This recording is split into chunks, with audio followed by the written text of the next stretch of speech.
growing on these ohia trees. Pretty cool.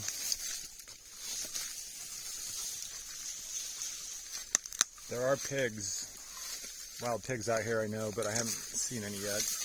Actually, there isn't really any mosquitoes here. We're at 2,300 feet, so it kind of cools down at night, so don't really have too many problems with like rats and pigs and mosquitoes and stuff.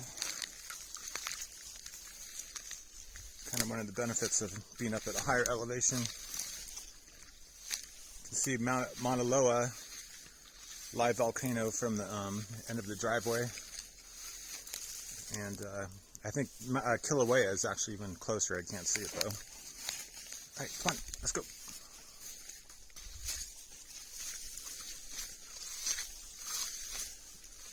Gonna walk through the forest.